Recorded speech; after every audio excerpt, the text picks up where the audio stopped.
Para pa simulan.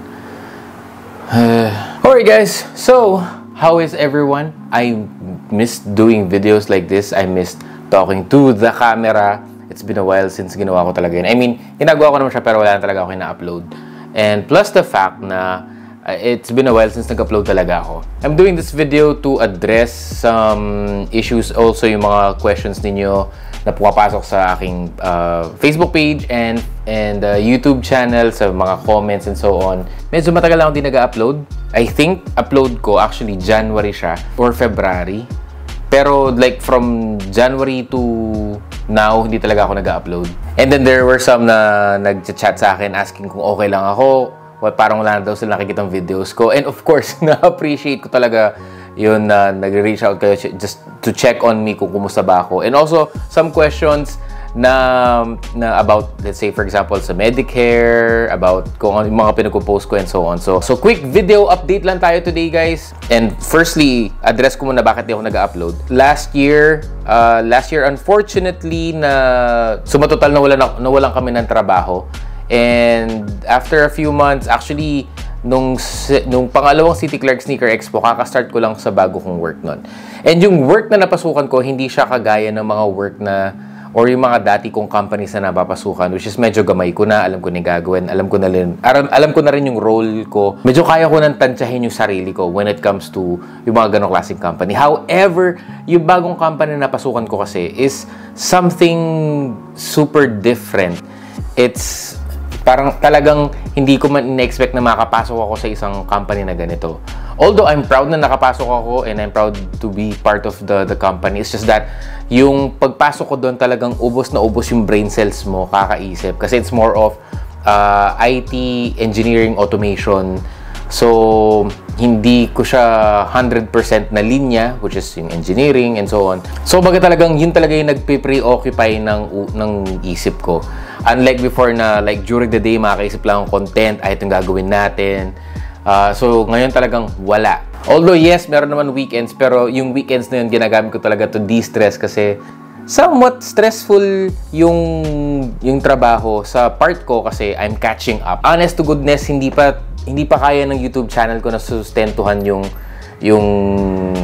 income ko.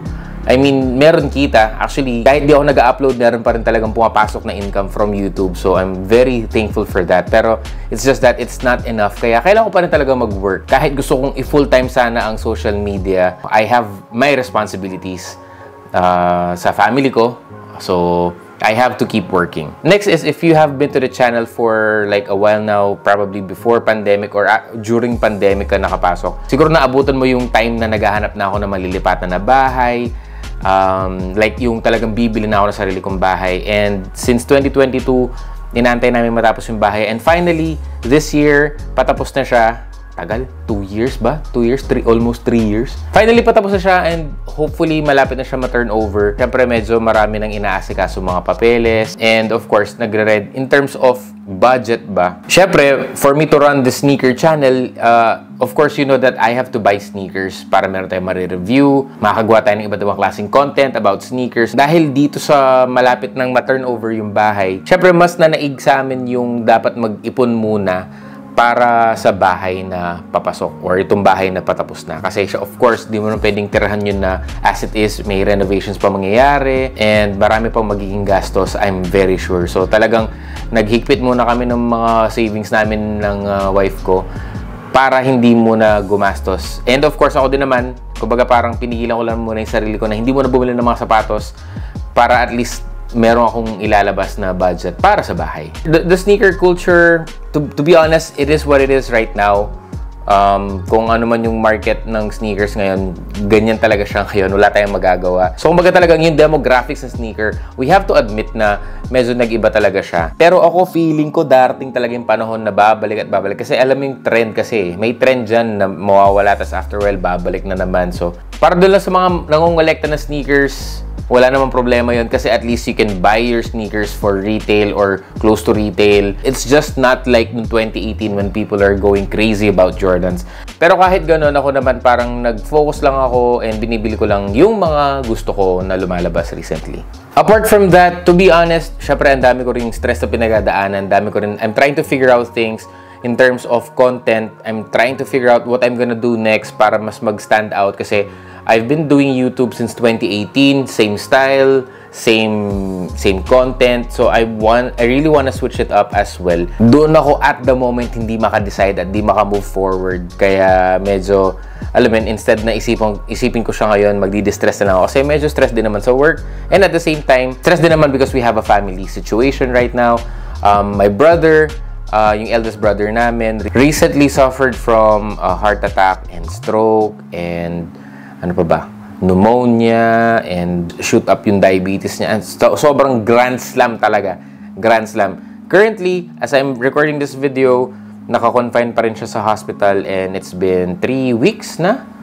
Doon nagkakamali, 3 weeks na kaming nasa hospital. So, in almost 10 days siyang nasa ICU. So, also stressed out about that kasi syempre, apart from yung bill namin, syempre, yung inisip mo rin yung magiging quality of life ng brother ko after because it's a stroke and then of course, aside from the fact na ba't di ako makapag-upload ng bagong video or di makahanap ng way or di makahanap ng time to upload the video is because of course yung brother ko has a business and because of his condition walang iba maglo-look after kundi kami ng isa kong kuya. So imagine nag-work ako at the same time may management part ako dun sa business and sabay-sabay siya and you have to figure out stuff dun sa business kasi hindi biro din yung mga issues or yung mga naging concerns dun sa business na yon. So, talagang kung pwede ko lang hatiin yung katawan ko para magawa ko lahat. So, I can just only do so much. Plus, of course, there's golf.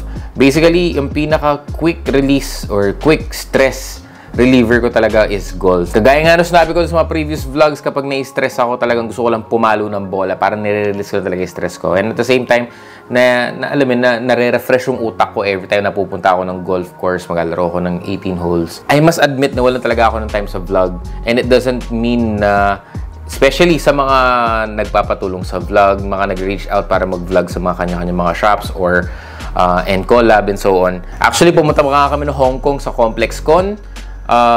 Kami ni Boss Jericho, ni Sir Dick, nagpunta kami sa Hong Kong to attend ComplexCon para makuha natin yung best practices nila doon and apply it sa City Clark Sneaker Expo. Also, gusto rin namin talaga ma-experience yung ComplexCon, kung ano ba talaga yung nandun, ano yung feeling na nakakapunta ka doon, makakabili ka ng mga items doon for retail. Hopefully, in the next few days or weeks, magawan ko na siya ng full vlog. Yung footage kompleto na, it's just that yung narration na lang para ma-put together ko siya. And I will release that in the next few. Also, shopping videos as well sa Mongkok. Again, hindi pa talaga ako totally tumitigil and I'm hoping dyan pa rin kayo pagkabalik ko. I'm just figuring out stuff at the moment. And then, meron mga nagtatanong about Medicare. Yes, gumagamit pa rin po ako ng Medicare. Up until today, gumagamit pa rin po ako ng Medicare. Hindi ko siya tinitigilan. Hanggat meron, hanggat pinapadalan ako, gagamitin ko pa rin naman siya.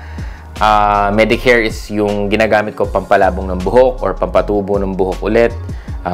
So anyways, mag-link na lang ako ng video sa baba to explain kung ano yon sa mga hindi pa nakakaalam. Pero dun sa mga nakaabang, ayan, ginagamit ko pa rin po siya hanggang ngayon. Sneakers, meron tayong mga bagong pick-up sa sneakers. Di ko alam kung kailan nyo pa kasi nag-review eh. Yun yung problem eh. Di ko alam kung bibila ako ng sneaker, re-reviewin ko, tapos kung papanoorin nyo pa ba or hindi na kasi dami na rin naman gumagawa ng sneaker reviews. Hopefully, in the next few months, ma-figure out ko, it's a me problem, to be honest. Kasi hindi ko talaga mabalanse lahat ng problema ko sa buhay ngayon. Kumbaga, nakikick in yung responsibilities ng buhay sa akin ngayon. And plus the fact na in terms of gastos din. So, yeah, I don't know. I don't know. Di ko alam kung i-delete ko yung video na to. Pero, para doon sa mga nanghihingi ng update, saka sa mga tropang resellers, nagpapa-vlog, huwag sana kayo magkatampo.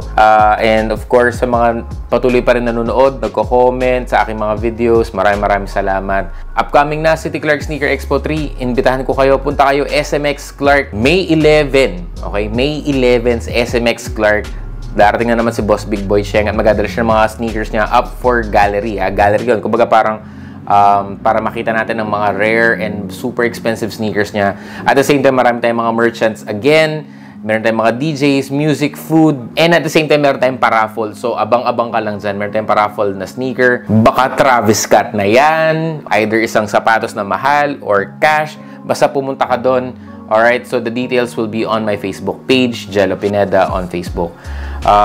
So, hopefully, magkita-kita tayo doon. And sana, pagdating nung pag medyo na-figure out ko na yung pwede ko talagang gawin for this channel, patuloy pa rin po ang supportin ninyo. Okay? So, I think that's it. Dami ko na sinabi. I hope to see you sa event and see you on the next vlog.